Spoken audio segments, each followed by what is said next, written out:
կրիստալային համով ջուր պատմական աղբյուրից։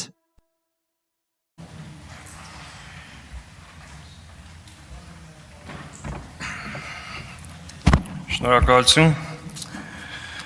Սկսեմ վերջից, այո, պարոն Սիմոնյան, Հայաստանի Հանրապետության քաղաքացիները մեր եւ ձեր գործունեության ու նաեւ ելույթների գնահատականը վերջը կտան եւ տալու են։ Վերջի երեկվանից մենք քննարկում ենք մեր երկրի համար առանցքային եւ կարեւոր նշանակություն ունեցող երկու ուղղությունների պետաիրավական հարցերի եւ երկրի պաշտպանության ու անվտանգության հարցերի ազգային ժողովի հանձնաժողովների ստեղծման եւ այդ ոլորտներում մեր պատկերացումների մասին։ Շատ բնական է, որ երկար քննարկումներ են տեղի ունենում այս ուղղություններով, որովհետեւ մեր երկրի պաշտպանությունը եւ արդարադատության համակարգը այսօր մեր երկրի առանցքային եւ կարեւոր խնդիրներից։ Նախ իրավական համակարգի մասին կուզեմ կարճ անդրադառնալ։ Այն իշխանությունը, այն գործադիր իշխանությունը, ով շրջափակել է Հայաստանի Հանրապետության Սահմանադրական դատարան, այն ազգային ժողովը, որի падգամավորները իր կուսակցության ղեկավարի հրահանգով կազմակերպել են դատարանների շրջափակումը, այդ իշխանությունը եւ այդ քաղաքական մեծամասնությունը իրավունք չունի խոսելու արդարադատության համակարգից եւ արդարադատության համակարգում բարեփոխումներ իրականացնելուց։ Հայտարարեցիք վետինգ,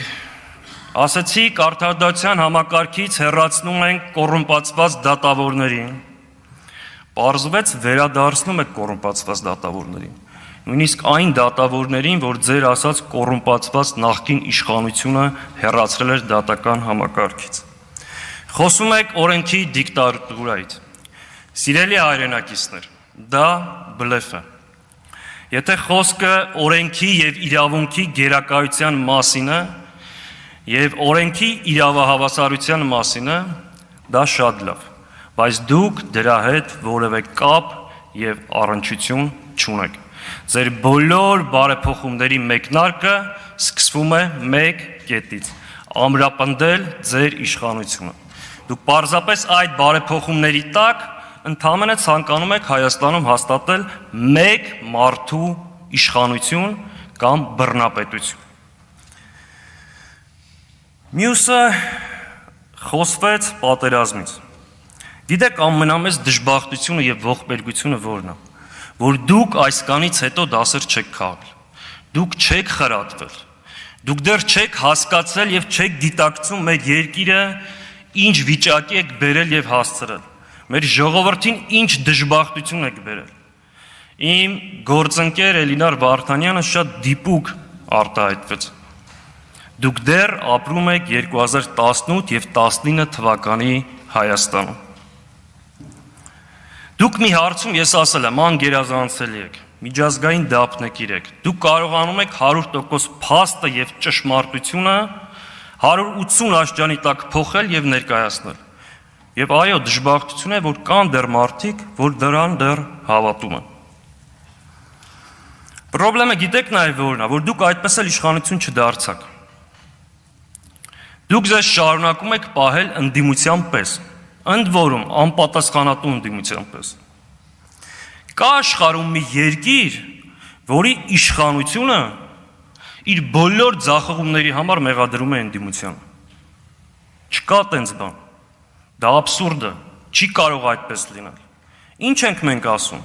Մենք ասում ենք ունեցել ենք պատերազմ։ Ձեր իշխանության օրոք հանձնվել է Արցախի 75%-ը։ Գալի կանգնում եք այս ամբիոնում, ասում եք դա նախկիններն են արել։ Մենք կապ չունենք։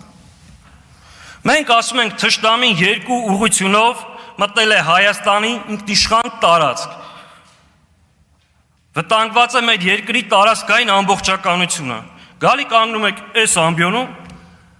ասում եք դուք 2010 թվականին ինչ որ վարչատարածքային բաժանումներով այդ տարածքները տվել եք Ադրբեջանին։ Բա եղավ։ Իսկ ինչքան կարելի է մարդկանց ձեռ առնել։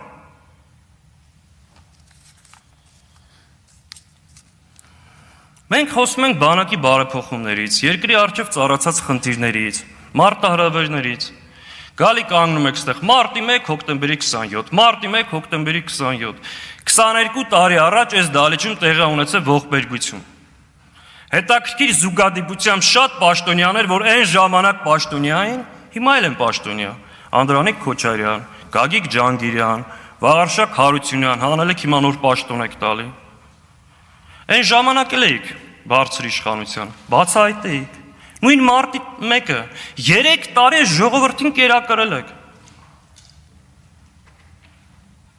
Մարդկանց տարել եք, կալանավորել եք, կեղծ մեղադրանքներով։ Կա ձեզանից որևէ մեկը, որ կարա գա այս ամբիոնին կանգնի պատասխանատու կերպով մեզանից որևէ մեկին մեղադրի, հոկտեմբերի 27-ի կամ մարտի 1-ի համար։ Օդի մեջ չէ, օդի մեջ հեսա 20 տարի ասում եք, փաստերով, ու իր ասացի տակից կարողանա հետո դուրս գա։ Մեկ շաբաթը մի պարզ հարց ենք տալիս, ասում ենք, ինչ եք բանակցում, ում հետ եք բանակցում, ինչի մասին եք բանակցում։ Ասում եք հանգիստ եղեք, մենք ժողովրդի թիկունքում փաստաթուղթ չենք ստորագրի։ Չեմ հավատում։ Դուք արդեն ժողովրդի թիկունքում մեկ անգամ մի ողբերգական փաստաթուղթ ընդունել եք։ Ասում եք եկեք նոյեմբերի 9-ին փաստաթղթին չասենք կապիտուլյացիայի փաստաթուղթ։ Ինչ ասենք դա։ Նոյեմբերի 9-ը Արարատ Միրզոյանի վրա հարձակման օրը չի։ Նոյեմբերի 9-ը հայ ժողովրդի պատմության ամենաողբերգական օրերից մեկն է։ Նոյեմբերի 9-ի փաստաթղթով առանց կրակոցի թշնամուն եք հանձնել Քարվաճարի, Աղդամի, Զանգելանի, տարբեր տարածքներ։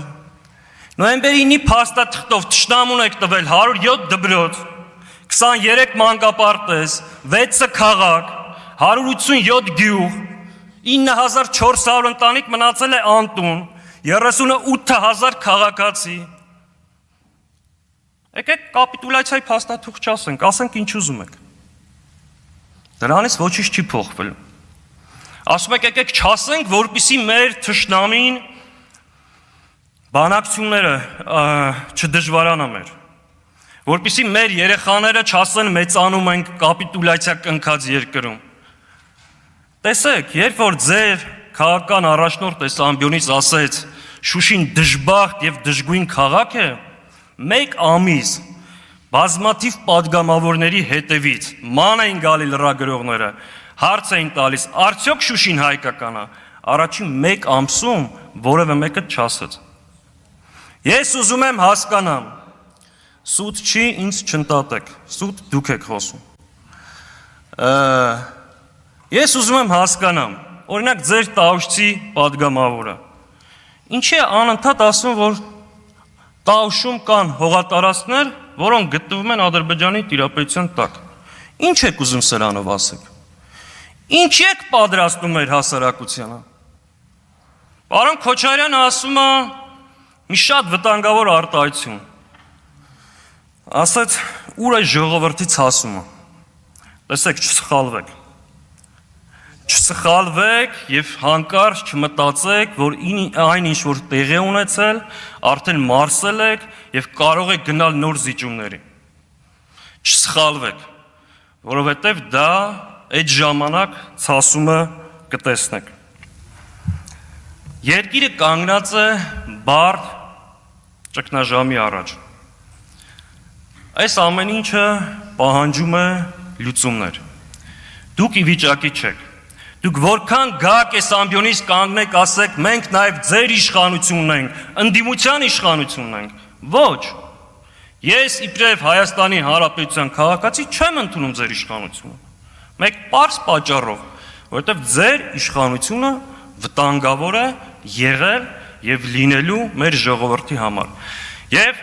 տեսեք, այսօրվա հայտարարում եմ եւ այսօրվանից ասում եմ, չգաք հանգարց 2 ամիս, 3 ամիս հետո կանգնեք այս ամբիոնին, ասեք մենք ժողովրդից ստացել ենք խաղաղության մանդատ եւ երկիրը տանեք նոր զիջումների եւ դա բացատրեք իբրև խաղաղության, բարեկեցության նոր ձեռքբերում։ Այդ ժամանակ իրական ցասումը կտենաք։ Եվ վերջում, պարոն Քոչարյան, ձեր ելույթի ժամանակ շատ նշեցիք Վազգեն Սարգսյանի անունը։ Ասացիք իմ զինակիցն է, գաղափարական ընկերը։ Երբ որ Շուշիում թուրքերը բարբարոս պղծում էին Սպարապետի արձանը, դուք ձեզ մեղավոր զգում եք։ Շնորհակալություն։ Շնորհակալություն եւ վերջինը ելույթ կունենա քաղաքացիական